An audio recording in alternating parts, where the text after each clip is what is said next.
Viewers, আজকে কীভাবে অনলাইনের মাধ্যমে এনআইডি কার্ডের অ্যাপ্লিকেশন করব সেই জিনিসটি আজকে দেখাবো।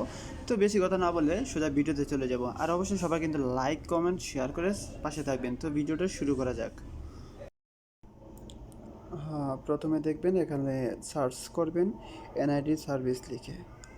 তারপর এনআইডি সার্ভিসে ঢুকবেন, দেন প্রথম লিঙ্কে ঢুকবেন।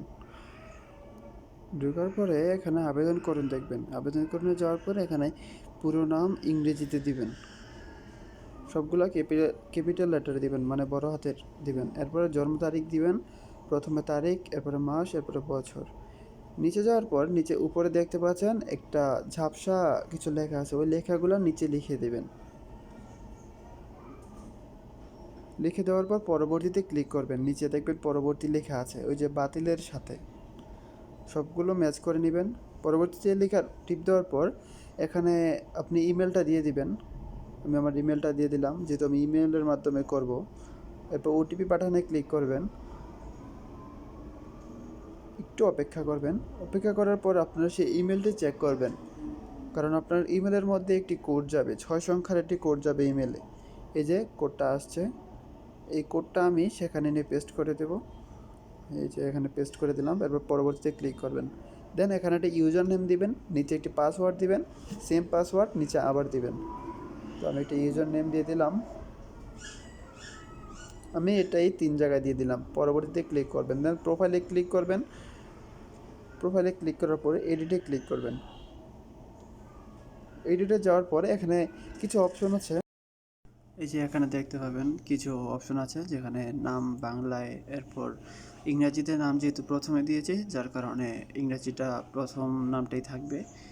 এরপর যে বক্সে যেটা চাইছে সেগুলো দিয়ে দিবেন, লিঙ্ক, রক্তের গ্রুপ, জন্ম নিবন্ধন নাম্বার, এরপরে হচ্ছে জন্মস্থান। অবশ্যই সবগুলো সঠিকভাবে দিবেন, পুনরায় চেক করে দেবেন। জাতীয়তা বাংলাদেশি থাকবে, এখানে লেখার কোনো অপশন নেই, আর বাকিগুলো লিখে দিবেন। আর এই যে এখানে দেখতে পাচ্ছেন যে পিতার নাম বাংলায়, ঠিক আছে, এখানে পিতার নাম বাংলায় দিবেন, দেন পিতার নাম ইংরাজিতে দিবেন, পিতার এনআইডি কার্ডের নাম্বার দিবেন, ঠিক আছে। এনআইডি কার্ডের নাম্বারটা বাধ্যতামূলক না, যদি এনআইডি কার্ড থাকে বাবা মার তাহলে নাম্বারটা দিয়ে দিবেন, না থাকলে দেওয়ার দরকার নাই, শুধু বাংলা আর ইংরেজিতে নামটা দিলেই হবে।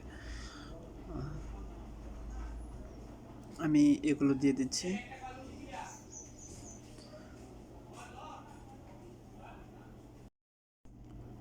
এরপর যেখানে যেটা দরকার আমি ইংরেজিতে দিয়ে দিলাম, দেন মায়ের নামটা ইংরেজিতে দিয়ে দেব।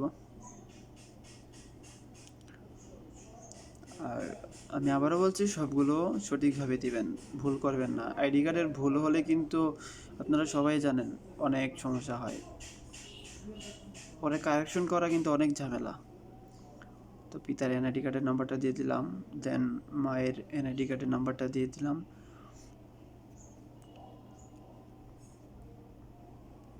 এরপর যদি ভাই বোনের তত থাকে দিবেন, না থাকলে দেওয়া দরকার নাই। আর বিবাহিত যদি দেন, বিবাহিত দিলে এখানে আর কিছু অপশন আছে যেগুলো দিতে হবে, যেমন স্ত্রীর নাম দিতে হবে। স্ত্রীর যদি আইডি কার্ড থাকে আইডি কার্ডের নাম্বার দিবেন, না থাকলে নাই, শুধু নামটা দিলে হবে। আর যদি মৃত হয় কেউ বাবা মা, তাহলে এখানে মৃত্যুর সালটা দিয়ে দিবেন, শুধু সালটা দিবেন, যেরকম ধরেন 2021 সাল, 2021 সাল দিয়ে দিবেন। দেন অন্যান্য তথ্যে ক্লিক করবেন, এখানে আপনার শ্রেণী অনুযায়ী আপনি দিয়ে দিবেন। এরপর শ্রমিক পেশা অনুযায়ী পেশা দিবেন, ধর্ম আপনার ধর্ম অনুযায়ী আপনার ধর্মটা দিয়ে দিবেন, মোবাইল নাম্বারের জায়গায় আপনি একটা মোবাইল নাম্বার দিয়ে দিবেন। দেন ঠিকানাতে ক্লিক করবেন, এই জায়গাটাই সবচেয়ে মেন, ঠিক আছে। উপরে বাংলাদেশ ক্লিক করলেন, এবার আপনি ওই যে টিক চিহ্ন দিলাম না, যেখানে আপনি যেখান থেকে ভোট দিতে, মানে যেখান থেকে পেতে চান বর্তমান বা স্থায়ী ঠিকানা যেখান থেকে পেতে চান সেখানের টিক দিয়ে দিবেন, বর্তমানে স্থায়ী। এবার বর্তমান ঠিকানা আপনার ঠিকানা অনুযায়ী দিয়ে দিবেন। দেন স্থায়ী ঠিকানা আপনার স্থায়ী ঠিকানা অনুযায়ী দিয়ে দিবেন। যদি বর্তমান ঠিকানা অন্য জায়গার হয় তাহলে অন্য জায়গায় ঠিকানা দিবেন, স্থায়ী ঠিকানা যদি অন্য জায়গার হয় তাহলে অন্য জায়গায় ঠিকানা দিবেন। এবার আপনি বোর্ড মানে আইডি কার্ডের ব্যাক সাইডে দেখবেন এটা ঠিকানা দেওয়া আছে, ওই ঠিকানাটা কিন্তু শুধুমাত্র বর্তমান ঠিকানাটা শো করে, আর স্থায়ী ঠিকানা হচ্ছে আইডি কার্ডের ভিতরে থাকে, যেটা অনলাইনে দেখা যায়। আর অবশ্যই টিক মার্কটা দেওয়ার আগে আপনি বুঝে শুনে দিবেন, ভোটার ঠিকানা বলছে এটা, যেখানে আপনি ভোট দিবেন, ঠিক আছে, ওই ঠিকানাটা স্থায়ী ঠিকানা দিবেন না বর্তমান ঠিকানা দিবেন, ওইটা আপনি বুঝে শুনে দেন টিক মার্ক দিবেন। তারপর ভোটার এরিয়াটা সিলেক্ট করে নেবেন যে আপনার ভোটার এরিয়াটা কোন সাইডে বা আপনার ভোটার এরিয়ার গ্রামের নাম কি, ওটা সিলেক্ট করে দেবেন। তো যেহেতু আমার দুইটা ঠিকানা আলাদা, যার কারণে আমি দুইটা ঠিকানা আলাদা দিয়ে দিলাম। বর্তমান ঠিকানা হচ্ছে এক ধরনের আর স্থায়ী ঠিকানা হচ্ছে অন্য জায়গার, যার কারণে এটা আলাদা আলাদা হয়েছে। হ্যাঁ, বাসা হোল্ডিং নম্বর যেটা নাম বাংলায় বলছে, এটা হচ্ছে আপনার বাড়ির নাম দিয়ে দিবেন। প্রধান বাড়ি থাকে কারো, মুন্সি বাড়ি থাকে, সো সেই বাড়ির নামটা দিয়ে দিবেন। সো সব কাজ শেষ, ঠিক আছে, সব কাজ শেষ। এখন আপনি চেক করে নেবেন সব কিছু ঠিক আছে কিনা। আর ইংলিশ নামটা আর জন্ম তারিখটা এটা কিন্তু অ্যাকাউন্ট করার পূর্বে যেখানে দিয়েছিলেন সেটাই থাকবে, চেঞ্জ করার কোনো অপশন নাই। যদি আপনার ভুল হয়ে যায় তাহলে নতুন জিমেল দিয়া পুনরায় আবার রেজিস্ট্রেশন করবেন, কোনো সমস্যা নাই। যদি আপনার ভুল হয় আবার রেজিস্ট্রেশন করতে পারবেন। ধরেন আপনার আবেদন করে ফেলছেন, ভুল হয়েছে কোথাও, পরে দেখছেন, আবার নতুন জিমেল দিয়ে রেজিস্ট্রেশন করে নেবেন, কোনো সমস্যা নেই। সবগুলো চেক করে এরপর আপনি কি করবেন, উপরে দেখবেন পরবর্তী নামে একটা অপশন আছে, সেই পরবর্তীতে ক্লিক করে দেবেন। এই যে দেখতে পাচ্ছেন পরবর্তী, এখানে এটা ক্লিক করে দিবেন। দেন আবার পরবর্তী দিবেন, সাবমিট দিবেন, দেন ডাউনলোডে ক্লিক করবেন। ডাউনলোডে ক্লিক করলে আমরা আমাদের যে অ্যাপ্লিকেশনটা করেছি সেই অ্যাপ্লিকেশনের ফর্মটা দেখতে পাবো। এই যে এবার আপনি কন্ট্রোল এস দিয়ে সেভ করে নিতে পারেন বা কন্ট্রোল পি দিয়ে প্রিন্ট করে নিতে পারেন।